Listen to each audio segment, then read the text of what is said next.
ভূমিকম্প হলে আমাদের এলাকায় অনেকে আজান দেয়, এটা সুন্নাহসম্মত আমল কিনা? উত্তর হলো যে প্রত্যেকটা পরিস্থিতিতে আমাদের করণীয় কি হবে, কোরআন এবং হাদিসের আলোকে সেটি আমাদের করতে হবে। আজানের বিষয়ে কোরআন এবং হাদিসের আলোকে আমরা জানি যে তিনটি ক্ষেত্রে আজান দেওয়াটা বিধিবদ্ধ। তার প্রথমটি হলো 5 ওয়াক্ত নামাজের জন্য আজান দিতে হবে, এটা আজানের মূল ক্ষেত্র। দ্বিতীয়ত, নবজাতকের কানে আজান দেওয়ার বিষয়টিও সুসাব্যস্ত, কারণ তিরমিজির এক বর্ণনা এসেছে নবী করিম সাল্লাল্লাহু আলাইহি ওয়াসাল্লাম হাসান বা হুসাইন রাদিয়াল্লাহু তাআলা আনহুমার কানে আজান দিয়েছেন তাদের জন্মের পর। অতএব নবজাতকের কানে মৃদু কণ্ঠে আজানের বাক্যগুলো তাকে শোনানো, এটিও সুন্নাহ দ্বারা সাব্যস্ত। তৃতীয়ত, আরেকটি ক্ষেত্র আছে আজানের, সেটি হলো যে শয়তান তার আবর্জন, দুষ্ট জিনের উপদ্রব থেকে বাঁচার জন্য আজান দেওয়ার বিষয়টিও হাদিসের আলোকে সাব্যস্ত হয়েছে। এর বাইরে ভূমিকম্প বা অন্য এরকম কোনো পরিস্থিতিতে আজান দেওয়ার বিষয়টি সাব্যস্ত হয়নি।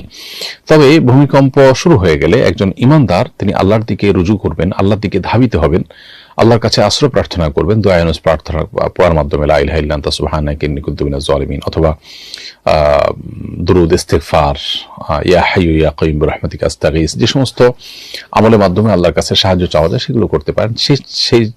সেটার বাইরেও বিশেষজ্ঞগণ আত্মরক্ষার জন্য যে সমস্ত পজিশনে যেতে পারেন সেগুলোতে যে নিজের আত্মরক্ষার চেষ্টা করতে হবে। স্পেশালি ভূমিকম্প থেকে বাঁচার জন্য আগে থেকেই একটি দোয়া পড়া যেতে পারে, ভূমিকম্প চলাকালীন সময়ও পড়া যেতে পারে। সেটা হলো আল্লাহুম্মা ইন্নী আউযু বিকা মিনাত তারাদ্দি ওয়াল হাদাম। কোন আছে আল্লাহুম্মা ইন্নী আউযু বিকা মিনাল হাদামি ওয়াত তারাদ্দি, অর্থাৎ হে আল্লাহ, আপনার কাছ থেকে আমি কোনো কিছু চাপা পড়ে মৃত্যুবরণ করা থেকে বা উপর থেকে পড়ে গিয়ে মৃত্যুবরণ করা থেকে পানা চাই। ওয়া আউযু বিকা মিনাল গারাকি ওয়াল হারাক, এবং আপনার কাছে আমি পানা চাই পানিতে ডুবে কিংবা আগুনে পুড়ে মৃত্যুবরণ করা থেকে। তো আপনি ভূমিকম্প থেকে আত্মরক্ষার উদ্দেশ্যে এই দোয়া পড়তে পারেন। এই দোয়াটি আরো বেশ বড়, কিন্তু এটুকু পড়লে আপনার ভূমিকম্প থেকে বাঁচার যে দোয়া বা আকুতি আল্লাহর কাছে সেটা নিবেদন করা হয়ে যাবে। আবার বলছি, আল্লাহুম্মা ইন্নী আউযু বিকা মিনাল হাদামি ওয়াত